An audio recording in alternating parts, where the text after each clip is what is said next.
A handclap at a Mayan pyramid echoes back as the call of a sacred bird. This is the captivating mystery of acoustic mastery achieved by civilizations long gone. Our journey explores how societies like the Maya or the builders of ancient temples manipulated sound using only stone, geometry, and a profound understanding of the world around them. We will uncover the secrets behind these sonic wonders, from whispering galleries to resonant frequencies that can alter consciousness. By the end, you will see these ancient ruins not as silent stones, but as sophisticated instruments designed by true genius. How did they accomplish such precise control over sound without any modern tools? And what does this lost knowledge say about our own assumptions of technological progress? What does it mean to truly listen to the echoes of history? That single clap at the pyramid's base, transforming into the cry of a bird, is more than a clever trick. It is a whisper from the past, a direct sensory bridge to a world we thought was silent. This immediate, almost magical experience is the heart of a field known as Archaeoacoustics, the study of sound within ancient spaces. It is not about reading inscriptions or analyzing pottery shards. It is about listening. The true allure is that this connection bypasses language and written history, speaking to us on a primal level. We are not just learning about the Maya, we are hearing what they intended their people to hear. But this raises a profound and tantalizing question, one that lies at the center of our entire exploration. Was the chirping echo of the Quetzal bird a meticulously calculated feature, a sonic signature engineered into the very stones by brilliant architects? Or was it simply a fortunate coincidence, a quirk of physics that the Maya later interpreted as a divine sign? The answer forces us to look beyond the massive scale of these structures and into the sophisticated minds that conceived them. To understand the echo is to begin a journey into a forgotten way of thinking, where sound was not just noise, but a fundamental tool of ritual, power, and connection to the cosmos. So we are faced with a choice between genius and coincidence. To make that judgment, we need a clear standard, a set of criteria for what actually counts as acoustic mastery in a world without microphones or blueprints. It is not enough for a space to simply have an interesting echo. True mastery implies intention and understanding. It means the builders could reliably design a structure where sound behaves in a predictable and meaningful way, where a whisper travels 100 feet to a single listener, or where a specific rhythm played in a specific spot unlocks a resonant frequency that fills the entire chamber. This is the difference between a lucky accident and acoustic engineering. And when we say without technology, we are not talking about a lack of sophistication. We are talking about a different kind of sophistication. It is the absence of our modern tools, the electronics, the digital simulations that allow us to model sound waves before a single stone is laid. These ancient architects worked with the fundamental elements of the world, stone and water and air. Their knowledge was not written in complex equations, but was earned through generations of observation, passed down through tradition and ritual. They learned by doing, by listening, by understanding how a curve in a wall could catch a sound and throw it forward, or how the density of a particular granite could change the tone of a struck surface. This empirical knowledge, tested and refined over centuries, is no less powerful than our own. By establishing this framework, we can look at a mysterious echo not as a curious anomaly, but as a potential piece of evidence. We can ask the right questions. Does the acoustic effect serve a clear purpose, perhaps in a ceremony or for communication? is the design feature that creates it consistent across similar structures, showing a repeatable technique. When we apply this stricter lens, the coincidences fall away, and the true genius begins to emerge from the silence of the stones. That choice between genius and coincidence hinges entirely on a simple physical reality. Sound is not an invisible mystery, it is a physical force. It travels through the air in waves, much like ripples moving across the surface of a pond. When these waves of pressure hit a solid surface, like the sheer stone face of a pyramid, they do not just vanish, they bounce back. This is an echo, a reflection. But the true magic, the phenomenon that transforms a handclap into a bird's call, is resonance. Every object, from a tiny glass to a massive granite chamber, has a natural frequency at which it prefers to vibrate. If you sing a note that matches that exact frequency, something extraordinary happens. The object absorbs the energy and begins to vibrate in sympathy, amplifying the sound dramatically. You have likely seen the classic example of an opera singer holding a single, pure note and causing a wine glass to shatter.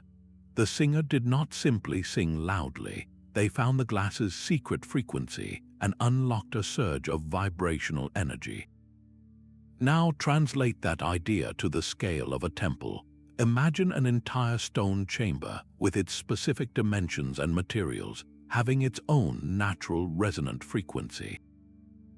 A drummer beating a rhythm at just the right spot, with just the right tempo, could make the entire room hum, the sound swelling to fill the space with an intensity that feels supernatural.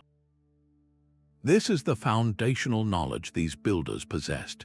They may not have had the mathematical formulas we use today, but through generations of observation and experimentation, they learned the rules of this sonic playground.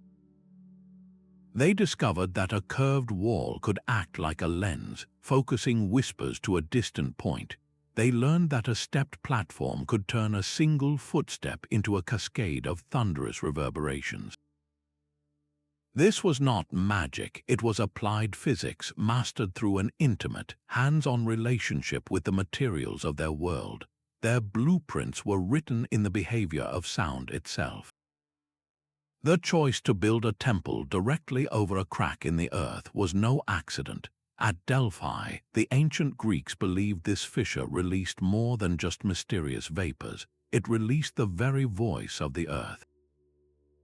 The priestess, the Pythia, would descend into a small, enclosed chamber known as the Aditon, the innermost sanctuary where no ordinary person was permitted.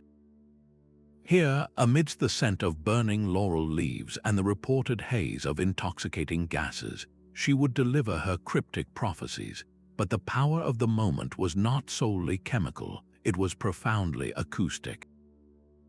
The chamber was not a large, echoing hall. Instead, its specific, intimate geometry was likely designed to manipulate sound in a way that felt supernatural. The stone walls, perhaps slightly curved or angled, would have acted as a natural sound box, catching the Pythia's low whispers and rhythmic chants. Her voice would not simply be heard, it would be transformed. The acoustics amplified certain frequencies while distorting others, creating a resonant, echoing effect that made her words seem to come from everywhere and nowhere at once. For the supplicants waiting anxiously in an antechamber, the experience was carefully staged. They would not see the priestess. They would only hear this strange, disembodied voice, layered with the echoes of the room, and perhaps even the faint trickle of water from a sacred spring within the Aditon. This was not a design flaw, it was acoustic genius. The architecture served a clear psychological and ritual purpose. By separating the sound from its source, the designers amplified the mystery and the divine authority of the oracle. The prophecies were not coming from a mortal woman, they were emanating from the earth itself, filtered through the stone and air of the temple. This fusion of geology, architecture, and sound created an irresistible atmosphere of awe. It demonstrates a sophisticated understanding that controlling how a message is heard is just as important as the message itself. The builders of Delphi were not just stone masons, they were masters of atmosphere, using acoustics as a tool to bridge the human and the divine. But the fusion of sound and stone reaches its most profound expression not on a mountaintop, but deep underground. On the Mediterranean island of Malta lies the Hypogeum, a massive subterranean temple carved entirely by hand from solid limestone over 5,000 years ago. This is not a building erected from stone blocks, but a negative space meticulously excavated from the living rock, a labyrinth of halls, chambers, and tombs descending through 3 distinct levels. To walk its corridors is to enter a world deliberately removed from the sun, a place where sound behaves in ways that defy simple explanation. The most astonishing discovery within this underground complex is the Oracle Chamber. This small, rounded room is an acoustic marvel. When a person, particularly a man, speaks or chants at a specific low frequency, around 110 Hz, something extraordinary occurs. The sound does not merely echo, it resonates. The entire chamber seems to awaken, the limestone walls vibrating in unison, amplifying the voice until it fills the space with a palpable, physical energy. You do not just hear this sound, you feel it in your chest. This is not a subtle effect or a curious accident. The resonance at this precise frequency is so powerful and so specific that it could not have been achieved without deep, intentional understanding. The builders carved this room to have these exact acoustic properties. They knew that by shaping the chamber's dimensions, the curvature of its walls, and the texture of its surfaces, they could create a living instrument. The purpose of this sonic tool was likely central to the rituals that took place there. Modern research has shown that sounds at frequencies around 110 Hz can have a measurable effect on the human brain, potentially altering states of consciousness and promoting a sense of shared experience. In the flickering torchlight of the Oracle Chamber, with a deep chant causing the very air to vibrate, participants would have been united in a powerful sensory event. The boundary between individual and community, between the physical self and the spiritual world, would have blurred. The Hypogeum stands as perhaps the ultimate argument for ancient acoustic genius. It demonstrates a level of control that goes far beyond creating an interesting echo. This was the deliberate engineering of an environment where sound itself became a ritual technology, a tool for transformation carved directly into the heart of the earth. High in the Peruvian Andes, the stone temples of Chavín de Huántar present a different kind of acoustic puzzle, one not of resonant chambers but of guided pathways. This complex, built by the Chavín culture over 2,500 years ago, is a maze of narrow, windowless galleries, staircases, and air shafts carved deep within the monumental structure. It feels less like a building and more like a machine built from stone, and the key to understanding this machine lies in an unexpected artifact, the pututu. These are trumpets crafted from large conch shells, and they have been found throughout the site. They are not mere decorations, they are the voice of the temple itself. When archaeologists blew replicas of these trumpets within the stone corridors, they did not hear a simple, direct blast. Instead, the sound became something else entirely. The labyrinthine layout, with its sharp turns, dead ends, and carefully placed vents, acts as a sophisticated acoustic filter. A deep, blaring note played in one gallery might travel with surprising clarity to a specific chamber 30 meters away, while being completely muffled in an adjacent room just a few steps away. This is not a random echo, it is a deliberate design. Imagine being an initiate led blindfolded through these dark, cramped passages. The air is cold and still. Suddenly, the haunting call of a pututu echoes from somewhere ahead, guiding you forward. Then, just as quickly, a second blast seems to come from behind you or from the walls themselves, disorienting your sense of direction completely. The architecture orchestrates the sound, using it not just to communicate but to manipulate perception. The very stones become a conductor, directing an unseen orchestra of trumpets to create a soundscape of mystery and awe. This suggests the priests of Chavín were not just using sound, they were staging an entire acoustic experience. The sound did not simply fill the space, it moved through it with purpose, making the temple feel like a living, breathing entity. The walls were not silent barriers, they were active participants in the ritual, speaking with the voices of conch shells to guide, confuse, and ultimately transform those who walked within. The haunting call of a conch shell trumpet echoing through a stone labyrinth was never just about sound. It was about power. From the Oracle chamber at the Hypogeum to the disorienting galleries of Chavín, these acoustic effects were not engineering marvels created in a vacuum. They were meticulously crafted tools designed to serve a single, overriding purpose, the ritual experience. The true genius of these vanished cultures lies not merely in their understanding of physics, but in their profound insight into the human psyche. They recognized that sound is the most visceral and emotional of senses, a direct pathway to awe, fear, and transcendence. By building architecture that could conduct this invisible energy, they created a technology of belief. Think of it this way. In our modern world, we use technology to create immersive experiences, from surround sound cinemas to virtual reality headsets. The goal is to suspend our disbelief, to transport us to another reality. These ancient builders were doing precisely the same thing, using stone as their medium and acoustics as their special effect. The echoing bird call at the Mayan pyramid was not a party trick. It was a divine sign, a moment where the spirit world audibly answered the call of a priest. The resonant frequency in the oracle chamber was not an interesting sonic phenomenon.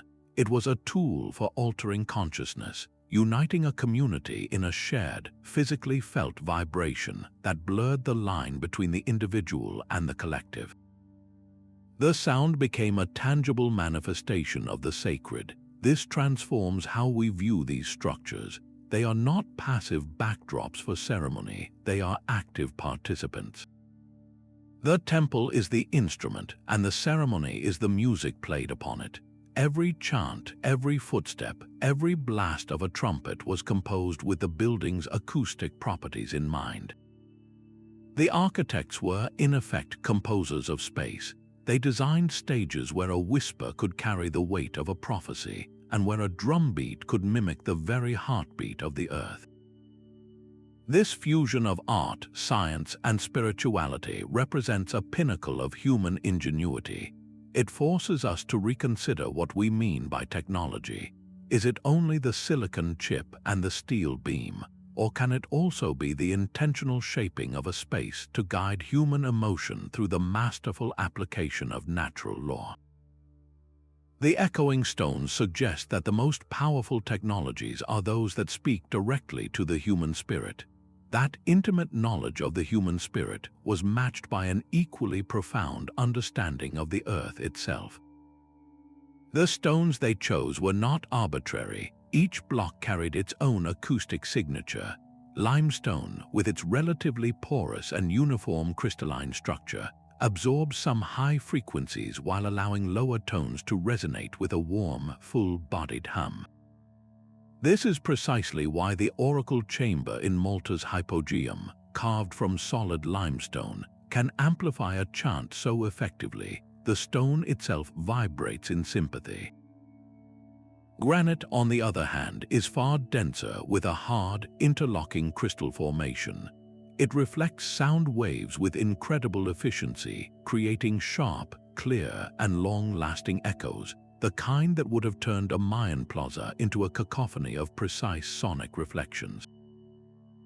Even sandstone, with its granular composition, offers a middle ground, scattering sound in a softer, more diffuse way. The builders did not just use what was nearby, they made deliberate choices based on generations of empirical testing. They learned that a wall made of one type of stone would throw a whisper across a courtyard, while a wall made of another would swallow it whole. This was a form of material science, passed down not through textbooks, but through the hands of quarry workers and masons who knew the song of each rock. The final finishing of the stone was the final tuning of the instrument. A rough, uneven surface would diffuse sound waves, breaking them apart, but a surface polished to a smooth, almost glassy finish, like the interiors of some ancient chambers, would act as a perfect mirror for sound, reflecting it with minimal loss of energy. This polishing was the final step in a long process of acoustic calibration. The ancient architect was not just a designer of spaces, but a composer who understood that the very materials of the earth were his orchestra, each with a unique voice waiting to be unlocked by a master's hand. Mastering the song of the stone was only the first step. The true art lay in sculpting the silence around it, carving empty space into a precise acoustic tool. The ancient builders understood that geometry is destiny for sound, and they wielded simple shapes with the precision of a modern sound engineer. A curved wall is far more than an architectural flourish, it is a sonic lens. When sound waves strike a smooth, concave surface, they do not bounce back randomly. Instead, they reflect and converge, focused to a single, distant point. This is the principle behind the whispering gallery, where a secret murmured against one wall can be heard with perfect clarity by someone pressed against the wall 50 feet away, as if they were standing right beside you. But this focusing effect was not limited to grand galleries. Even a small, curved niche in a temple wall could act as a natural amplifier, catching the low chant of a priest and throwing it out across a courtyard with surprising force. Conversely, the builders also learned to use geometry for the opposite effect, to control and disperse unwanted noise. A long, straight corridor acts like a rifle barrel for sound, channeling it efficiently over great distances. While this could be useful for communication, it could also create chaotic echoes in a large complex. The solution was to break up the perfect geometry. They introduced irregular angles, offset doorways, and textured surfaces that would scatter the sound waves, preventing them from building into a roaring cacophony. The most sophisticated understanding is revealed in the proportions of enclosed chambers. A perfectly rectangular room with parallel walls and a flat ceiling can create standing waves, where certain frequencies bounce back and forth, reinforcing themselves until they create booming echoes or dead spots where sound mysteriously vanishes. The ancients, through trial and observation, discovered that by subtly rounding corners, vaulting ceilings, or designing rooms with specific, non-harmonic ratios, they could tame these acoustic ghosts. The space would become acoustically alive, with sound diffusing evenly, allowing a speaker to be heard clearly from any position. This is not a passive quality of the building, it is an active design choice. Each curve was a calculation, each angle a decision. They were not merely stacking stones, they were composing with geometry, using the immutable laws of physics to write a silent score upon which their rituals would be performed.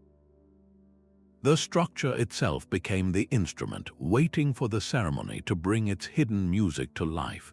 But how can we be certain this was all by design? The haunting resonance of a chamber or the precise path of an echo could, after all, be a fortunate accident of architecture.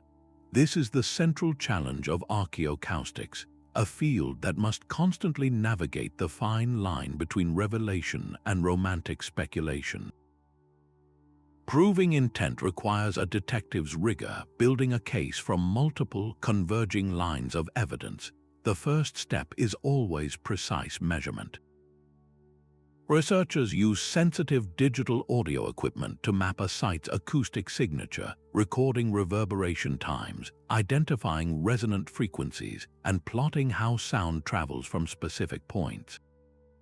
This raw data provides the physical facts of what the space actually does. Next, these measurements are fed into sophisticated computer models. This allows scientists to virtually manipulate the environment, testing what happens if a wall is straightened, a ceiling is lowered, or the stone material is changed. If the model shows that a small, deliberate alteration to the design completely destroys the acoustic effect, the case for intentionality grows much stronger. Why would builders go through the extra effort of creating a complex curve or a specific chamber dimension if it served no purpose? The final and most crucial piece of the puzzle is the archaeological context. Do the physical artifacts found at the site support the acoustic theory? For instance, discovering conch shell trumpets at Chavín de Huántar directly links the strange acoustic properties of the galleries to a known ritual instrument. Or finding depictions of musical ceremonies or sound-based deities in the artwork and iconography. The strongest argument emerges when an acoustic feature aligns perfectly with a known ritual function. A whispering gallery that directs a priest's words to a single, secluded oracle seat is not a coincidence. A resonance that amplifies only the deepest chants used in ceremonies points toward knowledge, not luck. This multidisciplinary approach acts as a necessary filter. It prevents us from projecting our own sense of wonder onto the past and ensures that when we finally point to a structure and call it an acoustic masterpiece, we are standing on a foundation of solid evidence. That rigor makes the confirmed cases of ancient genius not less magical but more profound. This principle of focused sound finds its most elegant expression in the whispering gallery.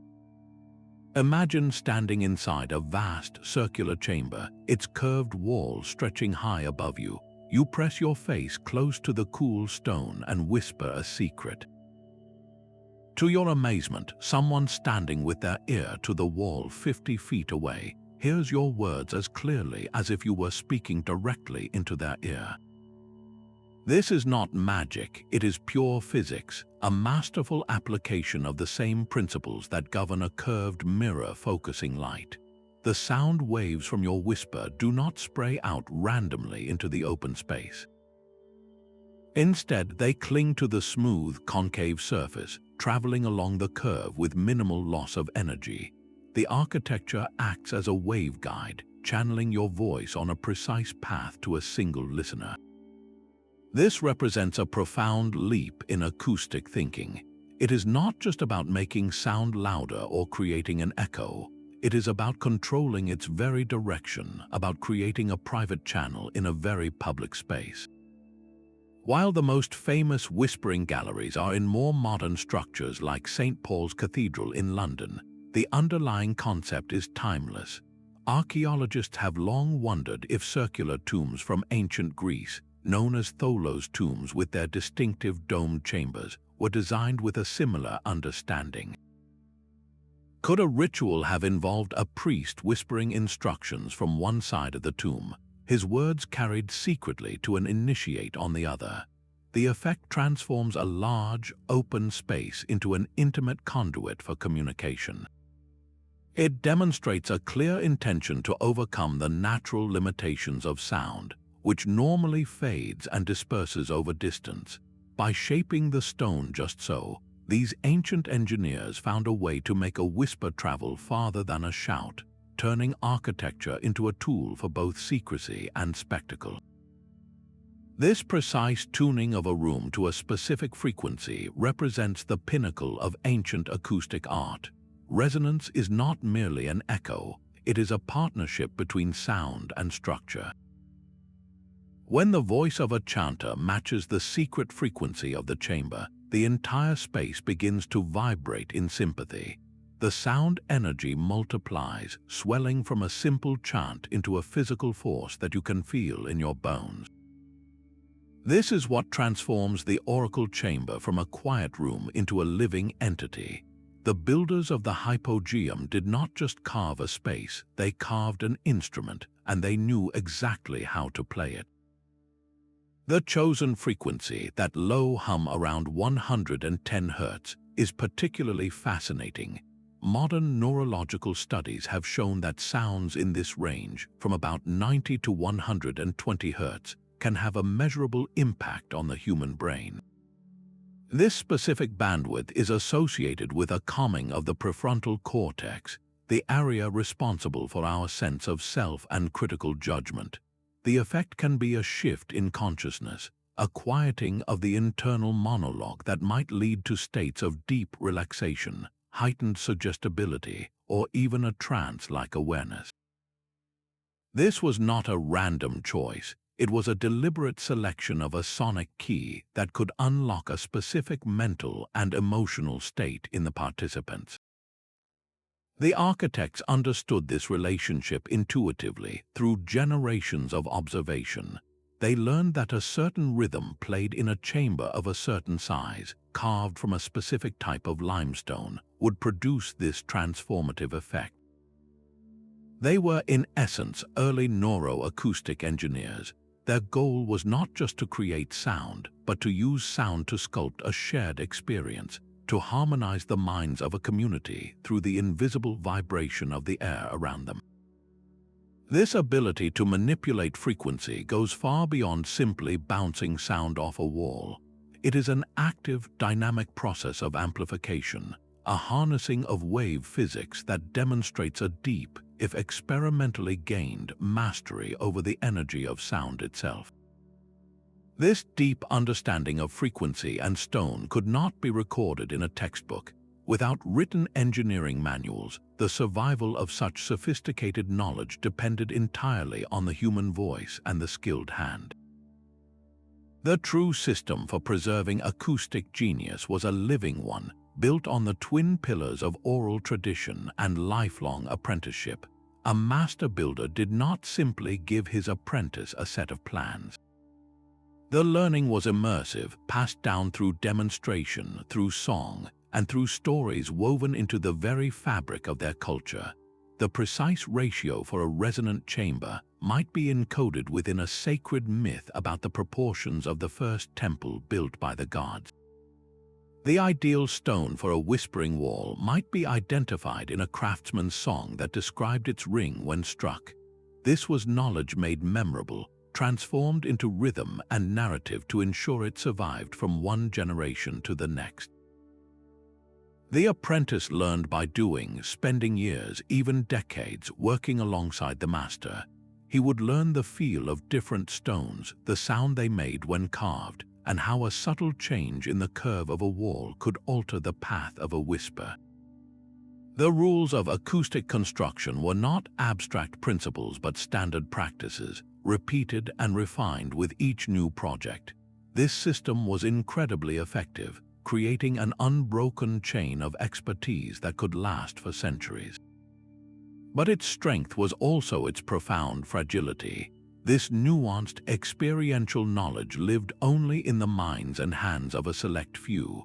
If a culture faced a sudden collapse, a famine, a war, or the forced disruption of its traditions, that delicate thread could be severed in an instant.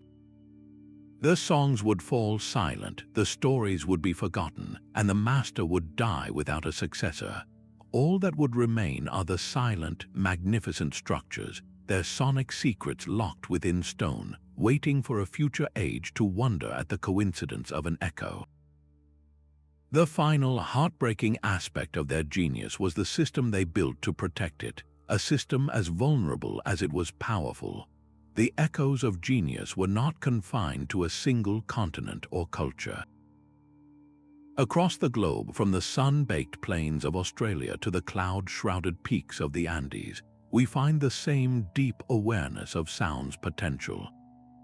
Indigenous Australian cultures have used the bull roarer, a simple slat of wood attached to a cord, for thousands of years.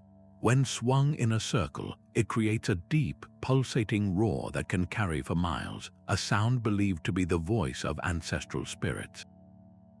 This is acoustic mastery in its most portable form, a tool that transforms human motion into a powerful, disembodied soundscape for ceremony and law. High in the mountains of Peru, the Inca citadel of Machu Picchu presents a different kind of acoustic design. Its structures are strategically placed to capture and manipulate the natural sounds of the environment. A call from the Temple of the Sun might be carried clearly to the residential sector, while the rushing sound of the Urubamba River far below is channeled to create a constant, sacred backdrop. Here, the architects did not just build with the mountain, they listened to it, integrating its natural acoustics into their spiritual and social life. This widespread occurrence points to a universal human impulse. The manipulation of sound appears to be a fundamental thread in the tapestry of human cultural development, as intrinsic as the development of language or art. Yet, the specific applications are as diverse as the cultures themselves. The variation is dictated by the raw materials at hand, the challenges of the environment, and the unique spiritual beliefs that gave the sound its meaning. One culture carved resonant chambers from living rock, while another crafted instruments from wood and hide to project sound across vast deserts. This comparative view allows us to see both the shared human drive and the brilliant, localized solutions. It was not a single lost secret, but a principle rediscovered and reinvented countless times, a testament to our species' innate desire to shape the invisible world of vibration into something sacred, powerful, and profoundly meaningful. This synthesis of earthly sound and cosmic rhythm suggests a level of integration we are only beginning to appreciate. The passage tomb at Newgrange in Ireland offers a stunning example. For a few precious minutes each year, on the dawn of the winter solstice, a narrow beam of sunlight travels directly down the long, narrow entrance passage, illuminating the deepest inner chamber. This precise astronomical alignment is a marvel in itself, but what if the experience was not solely visual? The passage itself, a stone corridor nearly 20 meters long with high, parallel walls and a low roof, is a perfect acoustic waveguide. Imagine the moment the community gathers in the darkness, waiting. As the first sliver of sun breaches the horizon, a priest begins a low, rhythmic chant. The sound of his voice would not simply travel down the corridor. It would be channeled and focused, amplified by the confined space, arriving at the inner chamber with the same deliberate intensity as the shaft of light. The visual and the auditory would have been inseparable partners in the ritual. This was not a temple that you merely looked at, it was a temple you felt and heard, a multi-sensory instrument designed to mark a cosmic turning point with overwhelming power. The alignment of stone to capture the sun and the shaping of that same stone to conduct sound reveal a world where the earthly and the celestial were part of one continuous reality. The solstice was not just an event in the sky, it was a vibration that could be felt in the stones and heard in the air, a harmony of light and sound orchestrated by human hands. The silent stones no longer guard their secrets quite so closely. A quiet revolution is unfolding within the field of archaeoacoustics, powered not by shovels and brushes but by lasers and algorithms. Where researchers once relied on subjective descriptions of echoes, they now wield tools that can measure and model sound with scientific rigor.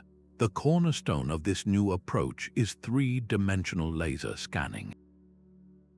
A scanner placed within a site like Chavín de Huántar or the Hypogeum emits millions of laser points, capturing every contour, every angle, every subtle imperfection in the stonework with millimeter accuracy. This process creates a perfect digital twin of the entire structure, a virtual ruin that can be explored endlessly without a single footstep disturbing the fragile archaeology. This digital model then becomes the stage for a virtual experiment. Using sophisticated acoustic simulation software, originally developed for designing concert halls, researchers can input the precise properties of the stone, the humidity of the air, and even the positioning of an ancient audience. With a click, they can generate a sound wave, perhaps the blast of a conch shell trumpet, and watch as it travels through the digital labyrinth. The software visually maps the path of the sound, showing exactly where it would be loudest, where echoes would form, and how long it would take to reach a specific chamber. This allows them to test specific hypotheses with incredible precision. Was that whispering gallery intentional? The model can show what happens if the wall is straightened by just a few degrees and the effect vanishes. Does a particular spot in a temple create a unique resonance? The simulation can identify that exact frequency and demonstrate how it would fill the space. This marriage of cutting-edge technology and ancient history is transforming anecdotal wonder into data-driven discovery. It provides the concrete evidence needed to move from saying a space has interesting acoustics to proving it was designed that way. The echoes of genius, once faint and debatable, are now being amplified by the very technology that seems their antithesis, allowing us to finally listen with the clarity the builders intended. Yet the most profound understanding comes not from a computer model, but from the breath of a human being. Experimental archaeology takes the digital blueprints and breathes life back into them. This is the practice of physically reconstructing the past, of trying to recreate the exact conditions an ancient culture experienced. In the context of sound, it means moving beyond simulation to sensation. Scholars partner with skilled craftspeople to painstakingly recreate ancient instruments using the same materials and techniques. They carved new conch shell trumpets, or pututus, for Chavín de Huántar, shaping them exactly as the originals were shaped. Then they do something extraordinary. They take these instruments into the very stone labyrinths where they were found, and they play them. The first time a modern person blows into a replica pututu inside those dark galleries, the sound that emerges is not just a note, it is a message. It is the sound of the hypothesis being tested in the most direct way possible. Does the sound travel as the models predicted? Does it bounce off that specific corner, creating the disorienting echo from the walls? The experience is visceral and immediate. It transforms abstract acoustic data into a tangible, felt reality. But the experiments go far beyond instruments. Researchers explore the sound of water channeled through ancient aqueducts, discovering how the builders might have used its gentle murmur to mask secret conversations or its roaring cascade to symbolize a powerful deity. They test the clap of two stones together in a ceremonial courtyard, listening for the unique reverberation that particular granite produces.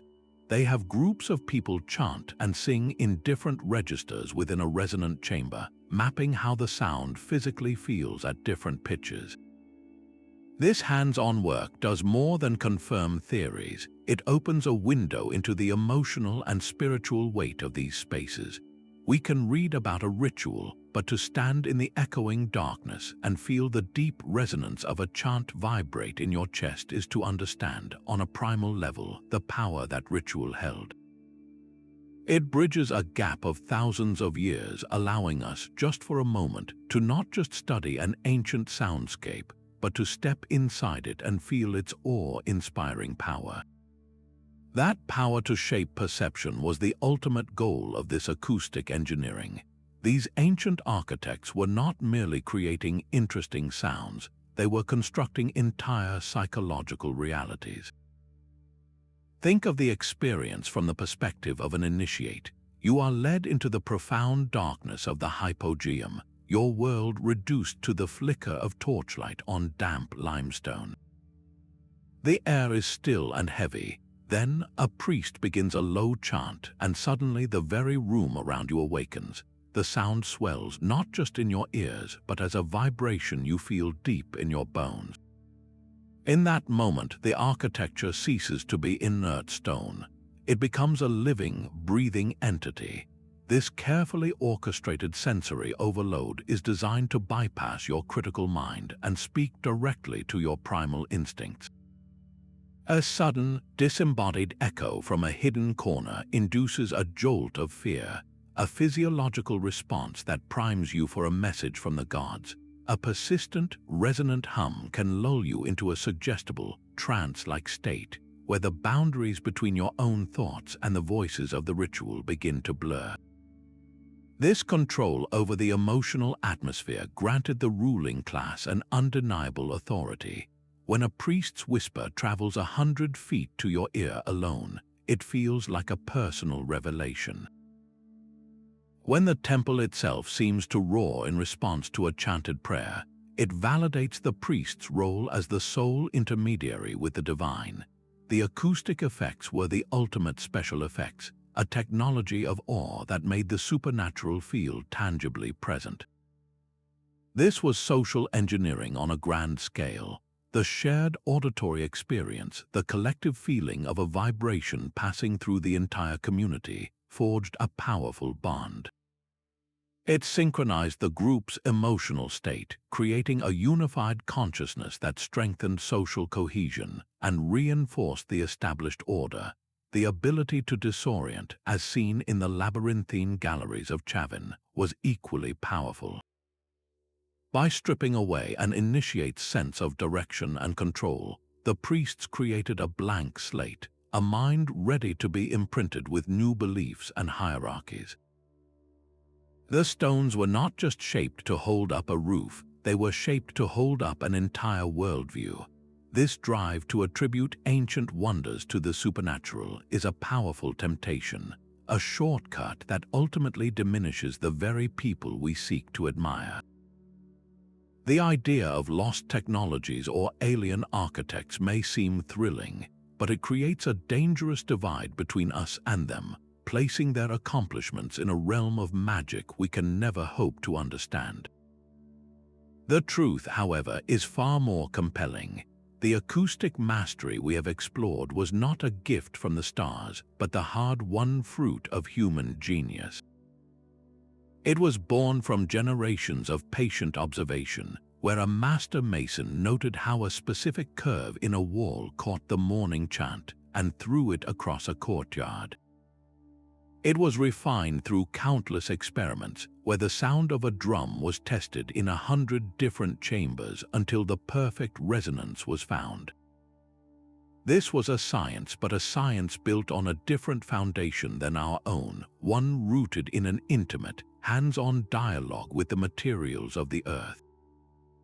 It was empirical knowledge earned through trial and error, and passed down through an unbroken chain of apprentices who learned the song of each stone.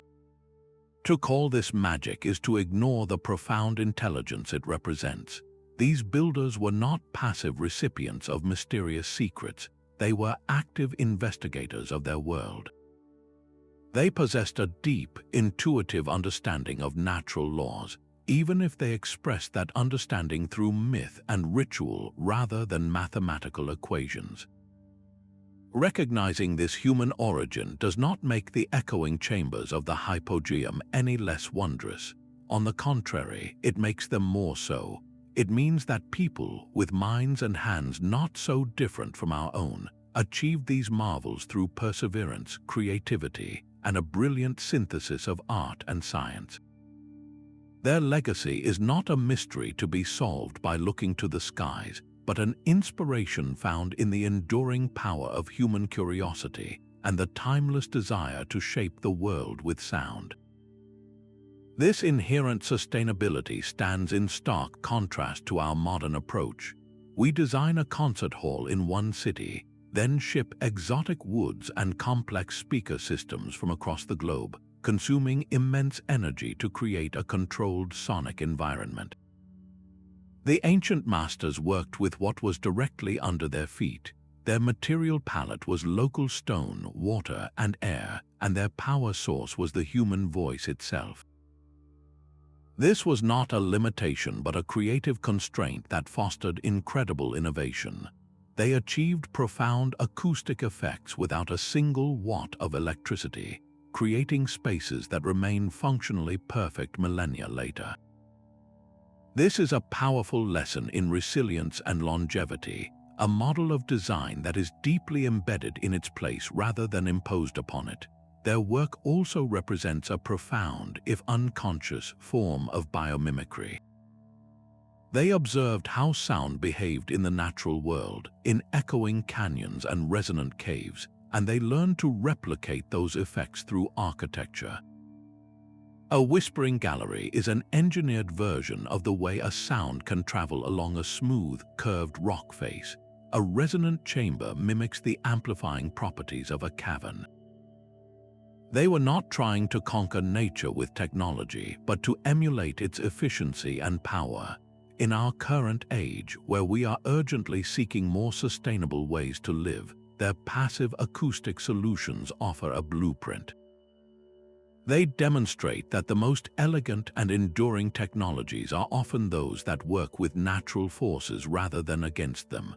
The echo of their genius is a quiet challenge to our assumptions about progress. It suggests that true advancement might not always lie in adding more complexity, but in understanding the fundamental principles of our world with such clarity that we can create magic from stone and air, achieving wonders through simplicity and deep connection. The very stones that sing their secrets to us today also stand as silent monuments to a profound fragility. These were not cultures that simply packed up and moved away. They were complex societies that, for reasons still debated, unraveled. A shifting climate might have prolonged droughts, making agriculture impossible. Resources could have been stretched to a breaking point, leading to conflict. Or perhaps internal social structures fractured under their own weight. Whatever the specific catalyst, the result was the same, a breakdown in the very fabric that held the knowledge.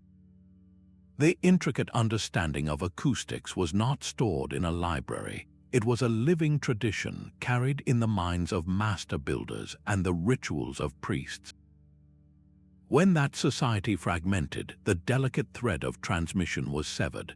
The songs that encoded the ideal proportions for a resonant chamber were no longer sung.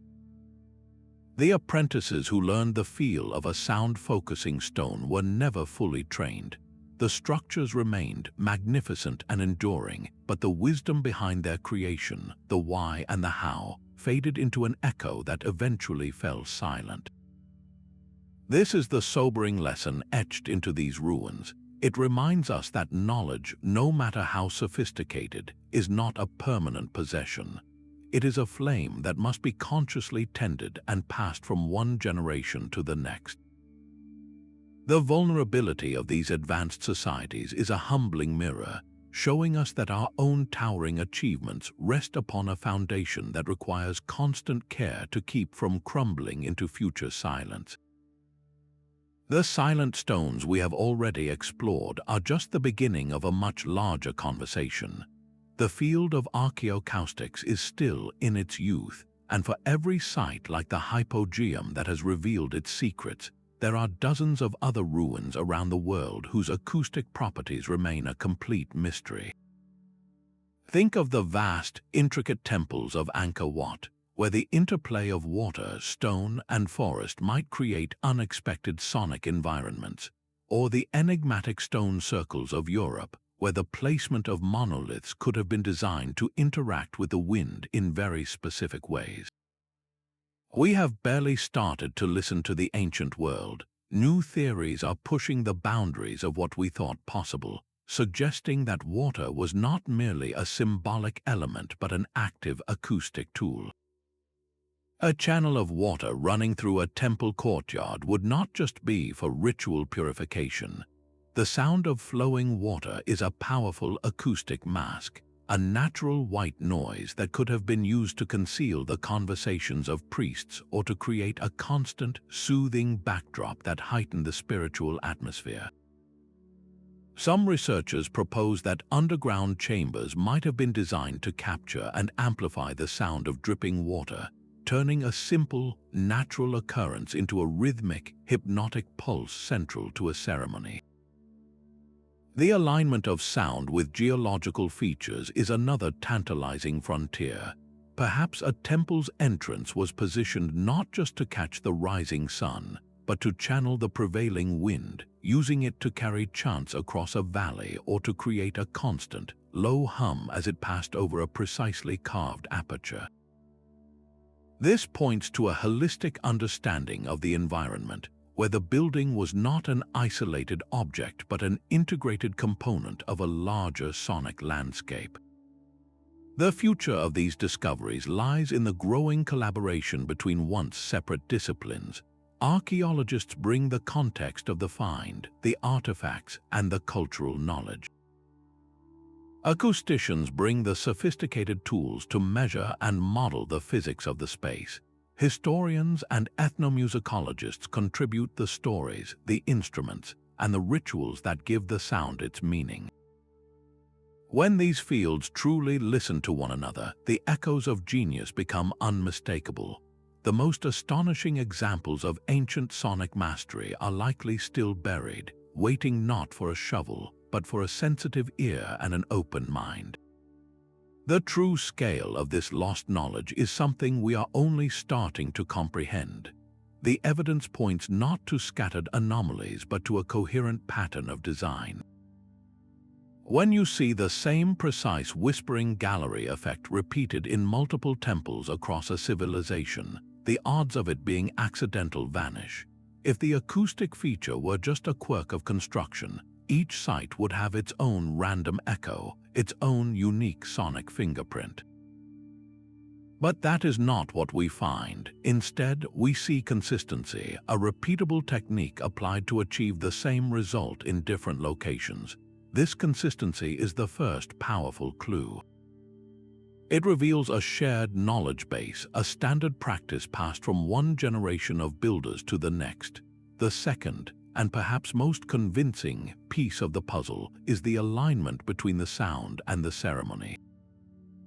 A resonant frequency that amplifies only the deep chants used by priests, a whispering gallery that directs a prophecy to a single listener, a labyrinth that disorients with sound precisely where initiates would be led.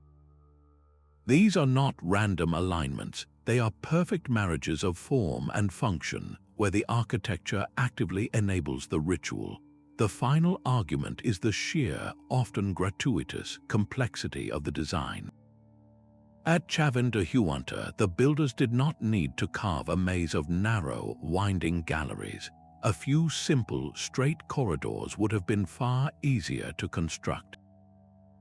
But they chose the difficult path, the one that created a specific, disorienting soundscape. This unnecessary architectural effort is a telltale sign of intention. Why go through all that trouble if the sound was not the entire point?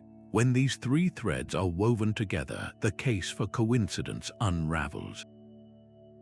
The consistent application of a technique, its direct service to a known purpose, and the deliberate choice of complex design over simple construction form an undeniable pattern. This points to a sophisticated, purposeful understanding of acoustics, a true engineering tradition woven into the cultural fabric of these societies. Their most sacred spaces were not just decorated with sound, they were fundamentally built from it.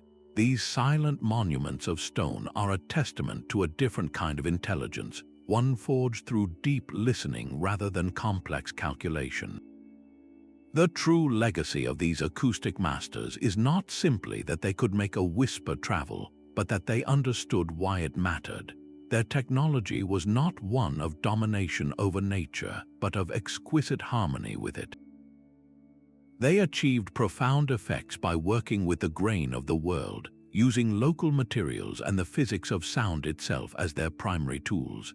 This stands as a powerful, quiet challenge to our own assumptions about progress.